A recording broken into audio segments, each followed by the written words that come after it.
NBC News, Washington. Vice President Humphrey and Senator George McGovern both asked the Democratic Party to cut out some of the time-wasting and boring nonsense at their convention in Chicago. Both asked the National Committee to eliminate the carefully planned, spontaneous demonstrations, and Humphrey asked that all nominating speeches be held down to 10 minutes each, with no more than 2 seconding speeches, each one no more than 5 minutes long.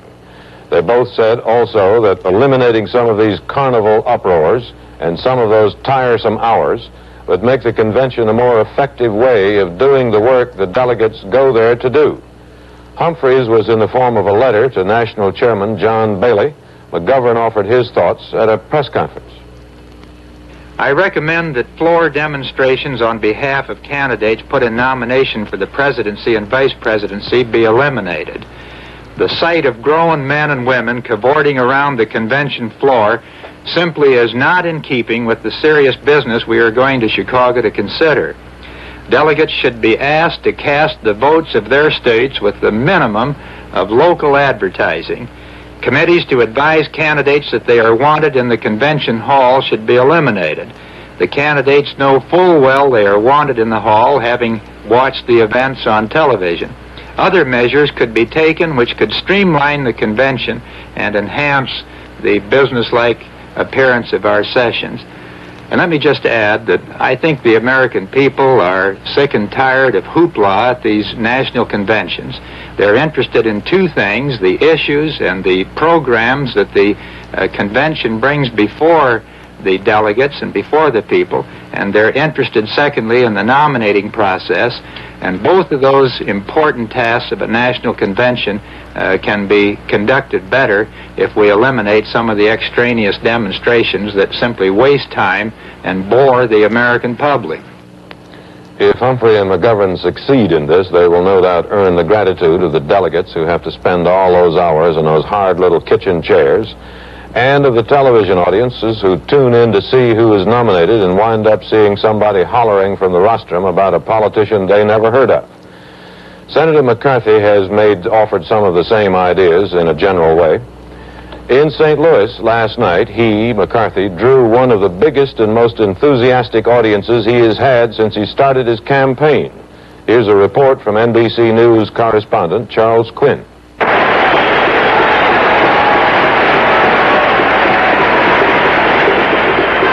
It was one of the best McCarthy crowds of the campaign. 12,000 people inside Kiel Auditorium in St. Louis, another 1,000 outside. The noise went on for more than 5 minutes when McCarthy first came in, and the normally cool senator was almost overcome by it all. Thank you all very much. That's the greatest reception I've received in this 7 months of campaign.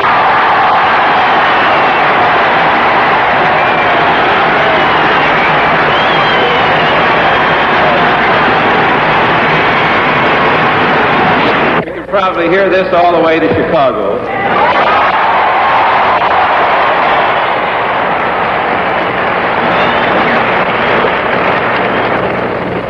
Prepared to say that. But the crowd underscored one of McCarthy's major problems. St. Louis is 37% Negro. There were very few black faces in the auditorium. At the same time, there were large numbers of young people, many of them too young to vote. Unlike some McCarthy crowds, this one interrupted him time and time again. To deplore as vigorously as we can an action which we should never have permitted to develop. But rather in 1968, as the people have indicated, to make the same kind of judgment, which is that the pursuit of this war can no longer be justified on military grounds.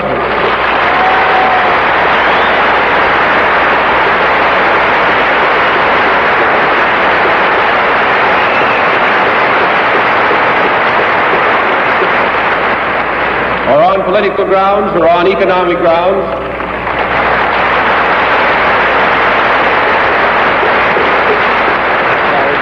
Or even on moral grounds, if we put all of these together.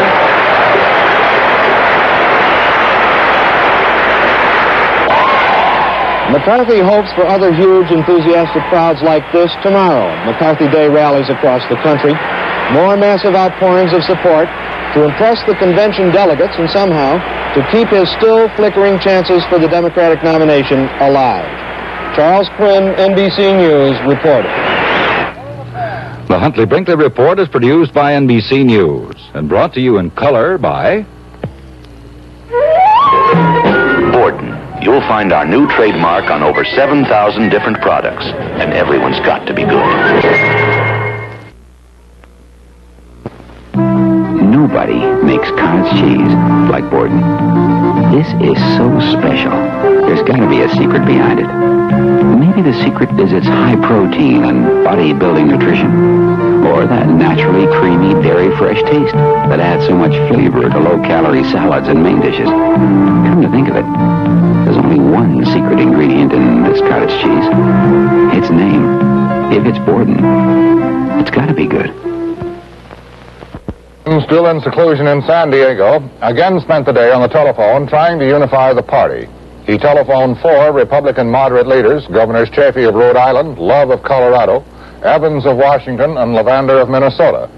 A Nixon aide said all 4 expressed willingness to campaign for the Nixon-Agnew ticket. Nixon also won support from another moderate leader today. NBC News correspondent Herbert Kaplow reports. Nixon took a stroll for photographers this morning, more so for the cause of campaign unity, for his companion was Senator Thurston Morton, one of the leading Rockefeller supporters. But Rockefeller didn't win the nomination, Nixon did, and now Morton signed on with Nixon as a special assistant, whose job, among other things, would be to encourage enthusiastic support for Nixon by others who had supported Rockefeller.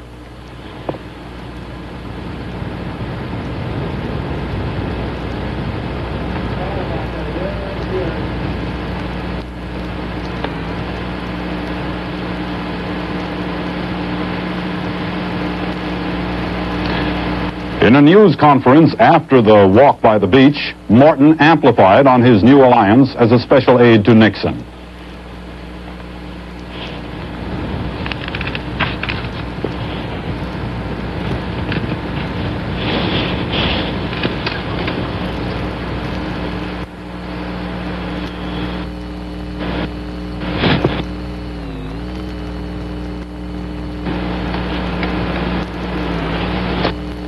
Senator Thurston Morton said that, yes, he felt that Governor Rockefeller could win by a handy margin if pitted against the Democratic nominee. He nevertheless feels that Richard Nixon also can win, and he will support him and work for him in the coming campaign. He said that one of his jobs will be to help others who had supported Rockefeller to support Nixon. Nixon is convinced that if he can go into the campaign with a tight, unified organization, he will have a significant edge over the Democratic nominee, whose organization he expects to be fragmented.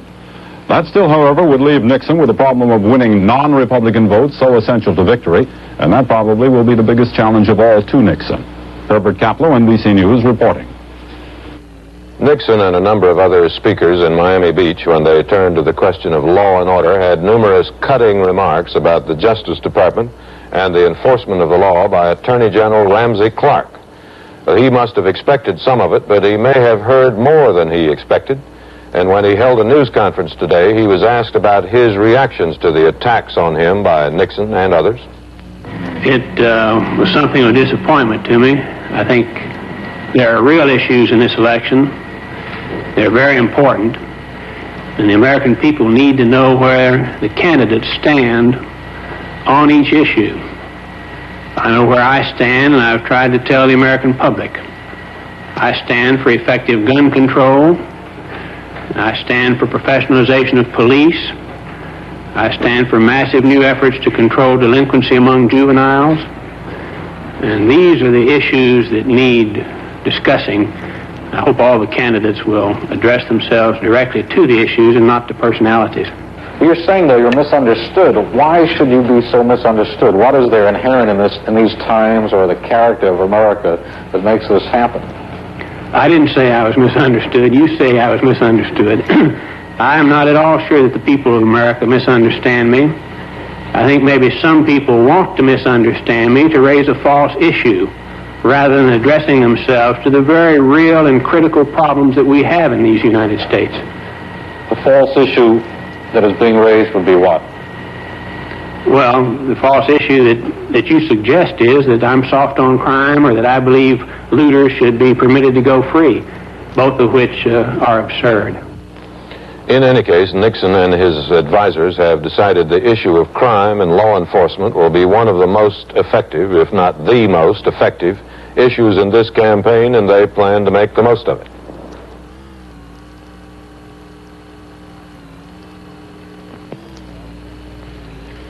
Here you are, dear. Oh, thanks, but I can't look at another dress. All this shopping has given me such a headache. I'll get you something. Wait a minute. It better be something strong. I've got what you need, Laura. What's that? Anison. Anison? Sure. Take a couple. Anison works fast to bring relief. Fast, strong, dependable relief when you need it most. Headache all gone, Laura? Oh, I forgot all about it. I knew it. Here you are, dear. Anison has more of the pain reliever doctors recommend most. That's right. Although the other leading extra-strength tablets contain additional pain relievers, 2 Anison contain more of a specific ingredient than 4 of the other extra-strength tablets. While 2 of the other is the recommended dosage, 2 Anison contain more of the specific pain reliever than is contained in 4 of the other extra-strength tablets. For fast, strong pain relief, reach for Anison. Huntley attacked the United States, and Ambassador Averell Harriman accused the North Vietnamese today at the 17th session of the Paris peace talks. The exchanges were more bitter than usual. Thuy characterized the American bombing limitation as a vicious calculation, actually intended to intensify the raids. And Ambassador Harriman charged that Hanoi is using the present lull in fighting to prepare a new offensive. Over North Vietnam yesterday, American planes flew only 31 missions, the smallest number in more than 2 years. Allied forces sweeping the Saigon region turned up big enemy arms caches north of the capital and in the Mekong Delta. The Allies have penetrated deeper than ever into enemy territory in the Delta. Here is a report from NBC News correspondent Liz Trotta. The U Minh Forest, known locally as the Forest of Darkness, is a stronghold for the Viet Cong in the Mekong Delta. This mission was the Allied forces' first attempt to penetrate the area. Elements of the 9th Division and South Vietnamese Marines moved in by helicopters.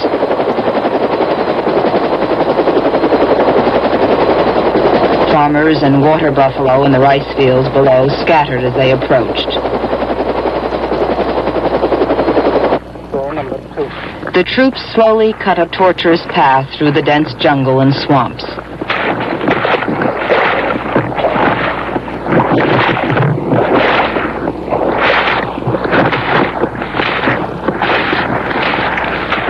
It took them 6 hours to walk 1.5 miles in the mud and water.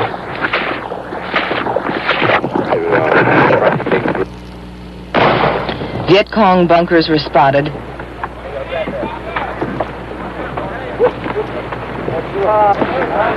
The suspected Viet Cong emerged from the bunkers, women and children crying in fright. They were questioned, and the men who refused to answer were taken to the river. Their heads were submerged by South Vietnamese Marines until they talked. One of the men submerging the heads of the enemy was a Viet Cong captured 2 days ago. He offered to help. Liz Trotta, NBC News, South Vietnam. Herman, wake up, Herman. Dinner, Herman. But will Herman get the meat he needs? Most dog foods are mainly cereal, not Alpo. Alpo is 100% meat. Here's Alpo beef, radiant broiled in its natural juices. Then there's Alpo chicken, horse meat, liver, lamb, veal. All are 100% meat, no cereal. With Alpo, you know. Fried chicken. Here's a sad situation. Dogs love chicken too, but the remains of the family chicken with its sharp bones. But wait, Alpo's got the answer. Delicious Alpo chicken for your dog. Nourishing, high-energy chicken, radiant broiled in its natural juices. Alpo 100% chicken, no cereal. Makes dinner a real picnic for your dog. The Huntley Brinkley Report continues Brought to you by Monroe Auto Equipment Company. If you drive a car, you bet your life on your shock absorbers. Replace worn shocks with Monroe. Worn-out shock absorbers can be as dangerous as dynamite, bumps, potholes, flying curves, sudden stops. Your very life can depend on your shock absorbers. See this demonstrator at your local service station. It shows how shock absorbers work. That's a worn-out shock. It can damage your car, be unsafe to ride on. New Monroe shocks restore driving control, automatically adjust to all road and load conditions. Need new shocks? Insist on Monroe. A helicopter flying today from Los Angeles Airport toward Disneyland crashed in flames in Compton. All 21 persons aboard, children among them, were killed. Witnesses said the helicopter began burning and came apart in the air. In Urbana, Ohio, a freight train derailed and several of the damaged cars were loaded with military explosives. NBC News correspondent Virgil Dominic reports.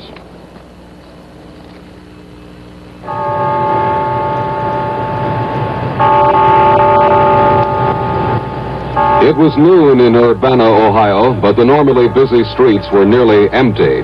40 blocks of the town and 5,000 of its 11,000 residents were evacuated by National Guardsmen early today after a train loaded with explosives derailed 3 blocks from the main business district. 17 cars of the 118-car Penn Central freight train jumped the track. 7 of them were loaded with howitzer shells and detonator fuses bound for a military base near Columbus. The order to evacuate came this morning from the Pentagon. 200 National Guard troops were called in to assist the evacuation and to guard against looting. The job of unloading the shells from their splintered boxes got underway at mid-afternoon today under the direction of Army munitions experts.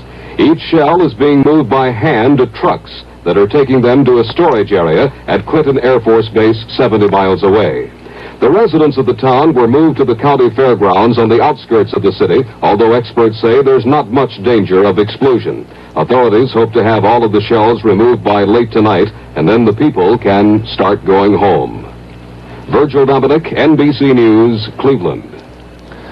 A union of New York City policemen said today it will tell its 29,000 members to enforce the law 100% and disregard any unlawful order not to do so. The union said police have been operating under a soft treatment order from Mayor Lindsay and that this policy has not worked. David? President Johnson left the ranch briefly today and went over to Houston to address the convention of the National Medical Association, which is mainly Negro. He said since diseases and death rates are still much higher among Negroes than whites, he recommended an increased effort by the federal government and the private medical schools to help more Negroes enter the medical professions. Chairman Wilbur Mills of the House Ways and Means Committee will be back in the new Congress and likely in the same position since he is not opposed for re-election. At home in Arkansas today, he said it appeared likely to him the new president would have to ask that the temporary 10% tax increase be made permanent or at least semi-permanent. But, he said, Congress probably will not agree unless more cuts in government spending are made first. Chet? Sir Donald Hobson, the senior British diplomat in Peking, crossed into Hong Kong today from Communist China, where he had been held prisoner and systematically harassed for 3 years. He was knighted during that time. Hobson said his treatment at the hands of the Red Chinese was outrageous, but he added he wouldn't have missed the experience. Jim Thompson went to Thailand at the end of World War II as a colonel in the Office of Strategic Services. He stayed on to found the Thai silk industry, became a multimillionaire, and collected priceless artistic treasures. Then in March 1967, he disappeared. NBC News correspondent Wells Hangen reports on some of the things Thompson left behind. Jim Thompson is gone, but his spirit still dwells on the black waters of this canal, or clong, called Mahanaga, which means big snake. At least that's what the priest of the neighborhood temple says, and in a sense, he's right. Jim Thompson vanished without trace while he was on a holiday in the Cameron Highlands of northern Malaysia more than 16 months ago. Since then, the House of the Happy Spirit, as his home is called, has continued to open its doors to art lovers and ordinary visitors from every country. They come to see a collection that spans 14 centuries and includes masterpieces from Thailand, Cambodia, Burma, Indonesia, China, and Japan. Old, even though it looks older, but we don't actually have the date on it.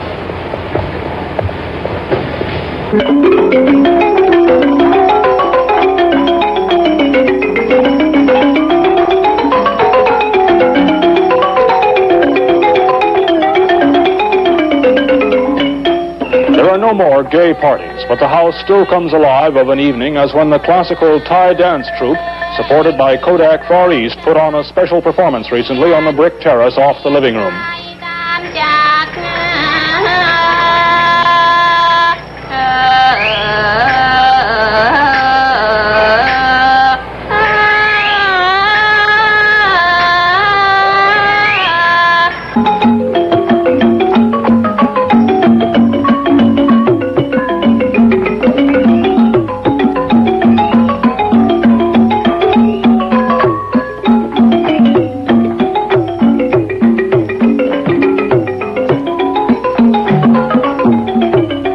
Thompson willed that his home and its antiquities should remain here intact as a permanent museum of Southeast Asian civilization.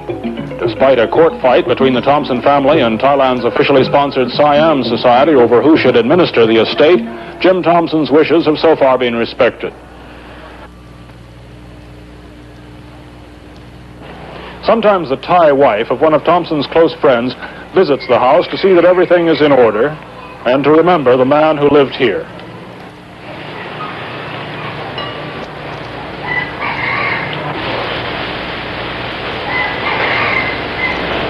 She lays floral wreaths on the headless torso of a 1,500-year-old Buddha, one of the earliest found in Southeast Asia. Joss sticks are lighted at the altar of a gold lacquer Burmese Buddha in the living room, which was Thompson's favorite place in the house. The dining room, where Siam's King Chulalongkorn used to gamble, is set for dinner, as if Jim Thompson were coming home shortly with his guests. The Chinese porcelain is from the Ming Dynasty. Just outside the door, a 700-year-old Buddha waits impassively.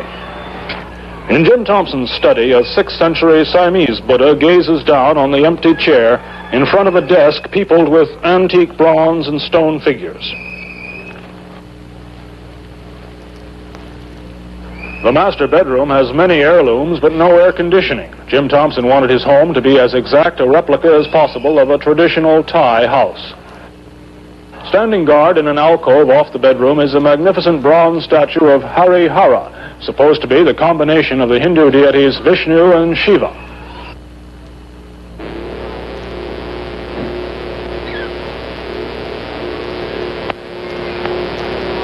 This is the spirit house that's supposed to protect Jim Thompson's home and its owner.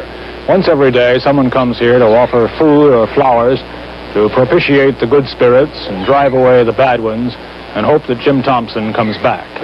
Since his disappearance, almost everyone in the world has got in the act. Prime ministers, generals, Australian telepathists, Indian astrologers, English mind readers, Malaysian witch doctors, and Interpol, to name only a few. Thompson has been variously reported to be in Red China, Cambodia, Hong Kong, Penang, on an Indonesian island, or in the hollow of a large tree. He's been reported to have been eaten by a tiger, to have fallen into a ravine, and there was even one story that he was kidnapped by a lovesick Aborigine tribeswoman. All the theories have proved false or unprovable. The nearest anyone's likely to get to Jim Thompson is here, in the home that he beautified, which now helps beautify Bangkok. This is Wells Hangen, NBC News, in Bangkok.